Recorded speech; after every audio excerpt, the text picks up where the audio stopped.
Welcome to day 82 of my 90-day mental, emotional, spiritual well-being series. The last 10 videos have been a mini coaching series on different areas of life and how we can move from where we are to where we want to be. So go back and check those out. Go back and check out the other 81 videos. I'm nearly at the end of the 90-day challenge.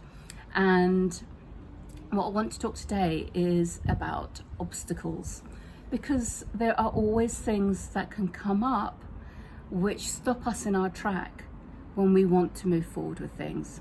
Number one, this is very normal, very natural, it's part of being human. We don't move in a straight line. Okay, life is full of little wiggles and ups and downs and twists and turns, and there can be things very unexpected that turn up that are outside of our control. And also, of course, there can be things which we are completely in control of that, because we can only control our kind of our work ethic, like how much time and energy we put into what we've said we're going to do, and we can only control our emotions and our state and how we feel about things. So everything else is kind of outside of our control. So although most of the time I've done videos recently, there's been a plane flying over or some noises in the background, although I can't control those, what I could control is when I do my videos, or where I do them, or how I set up the equipment. So there are some things that we can do to mitigate some of those obstacles. Okay, so this is an exercise in thinking about, okay, what kind of things can get in my way? Right now, often we don't want to think of those things, right? We don't want to, it's not like we're attracting them in. It's not like we're focusing on all the things that could go wrong, but what you're doing is mitigating for that. You're not focusing on it, you're just being realistic and going, okay, so if I want to work on my health and fitness goals, what could get in the way? What could sabotage me? How could I sabotage myself from making that happen? And then write down that list. What are the things that could get in the way? Well, you could get up late. It could be like bad weather and you're not really dressed for it. There could be, I don't know, something urgent that comes up. Somebody calls or comes round, or you just don't prioritize. That's all coming down to not prioritizing. You could maybe run out of fruit and vegetables, so you can't make your smoothie that day. So whatever the obstacles are that you can think about, write them down, and then on another list, write down how you're going to figure out solving that. So how can you mitigate that? What can you do to solve that problem? Okay, so go out and buy some waterproof gear in case it rains the next time you want to go for a run. Okay, look at your fridge. When do you need to do your shopping? Okay, kind of decide how many smoothies you can make with what you've got, and then schedule in your next shopping trip, or get it delivered. What else? Getting up late, set an alarm, or move your workout. Okay, so if it's not going to be a run first thing in the morning, maybe it'll be in the afternoon, maybe it'll be in the early evening.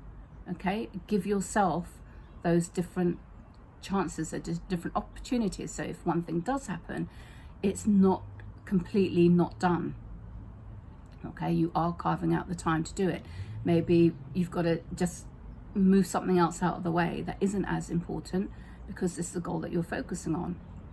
So really think about, what are the obstacles that could get in the way?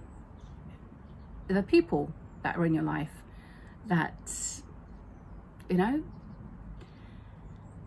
kind of support you, don't encourage where you are at with that. So how can you work on that area of life in a different space? I mean, kind of releasing those people from your life is a whole other story. But where could you go? So do you need to have peace and quiet to get some work done? Okay, so in your current environment, it's noisy, or there's not a table where you can work, or it's a distracting environment. Okay, so how can we mitigate for that? You could think about decluttering, taking some time out. That is actually part of the goal. Okay, it's not just about the result that you get once you've done it, it's the preparation before that is all part of it. So the preparation time is this section here. It is looking at, okay, what could go wrong? How can I mitigate for that? And so factoring in the time when you need to get your running clothes ready, or your vegetables ready, or your juicer washed, or whatever it might be.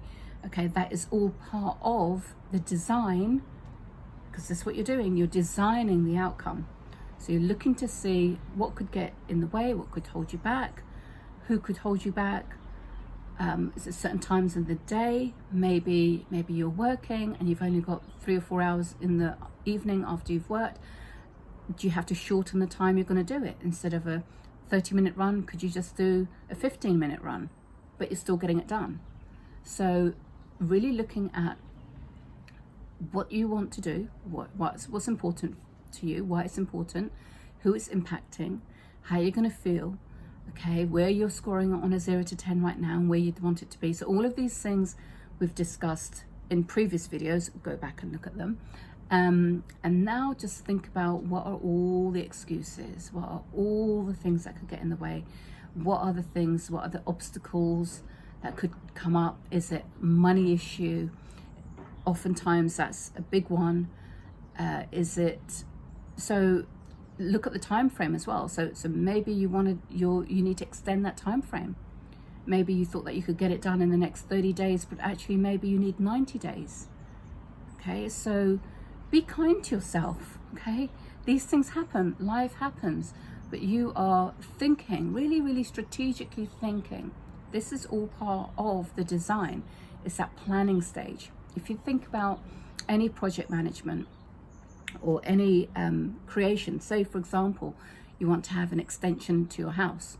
Okay, so you need to get an architect in, right? They're gonna look at the measurements, they're going to draw up a plan. It's not just going to happen. You don't suddenly get an extension put up. Okay, so there's lots of different stages. So you need to, part of the plan, and you spend quite a lot of money on the plan. A lot of your investment goes into that very first piece. So it's not a waste of time. It's not slow. It's not being lazy. What the effort that you put in at the beginning, you might have heard, if you fail to plan, you plan to fail. I think that's it. So so the planning that you put in at the beginning, the resources that you get, clearing your space, making it a place where you can focus and concentrate, because that is long term.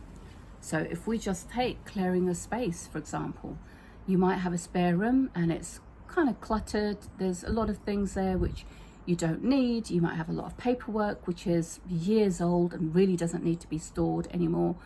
You might have lots of items which are now redundant.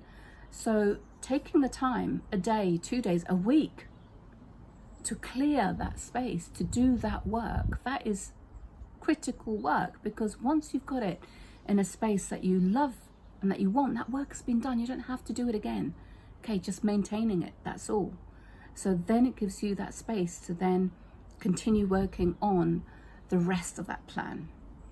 So the preparation first, any kind of study that you need to do, and implementation, because study without implementation really doesn't count for very much.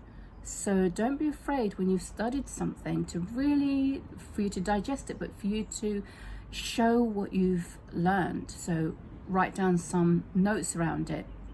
If it's a course you're doing, or you've got some coaching, then reply back to your course creator or to your coach. Or if you're reading a chapter in a book, do a summary. So write down what you've learned, what some key points. Highlighting is one thing, but when you're actually physically writing down what you've learned is another. Okay, so these are all different stages. Record what you've done, write about it, write an article about it, share it with somebody, brainstorm in a group. And then once you've done the implementation, then obviously you are continuing with seeing how it's going to fly, right? So you're doing all the action steps, you're taking the steps, and these steps, it's easy for me to say, but steps can take, months, years. Okay, so depending on what it is. So, and it can also take 5 minutes. Okay, so a step could take 5 minutes and then it's done, and then you do the next step. So have your goal in mind. You need to know what that looks like. What does the end result look like? How will you know that you've got it? What is your target? Don't worry about finishing it on that date actually, but just know what that will look like. Know what will it feel like when you've got that success. So it could be, I know that will be done when I'm holding the certificate in my hand and having my picture taken at my graduation. Okay, so that's the end result. You're not there yet. So what are the steps that you need to take prior to that? Oh, well, I need to start researching business schools. Okay, that's the first thing. Okay, so you're kind of like having that vision, knowing what it is, and then working backwards, looking at the things that can get in the way and mitigating for them, and writing down the list of what you can do to figure it out. And you know what, support yourself, congratulate yourself, right? Just every milestone you can, celebrate it, congratulate yourself, because you have figured it out. Awesome. I will talk to you in the next video.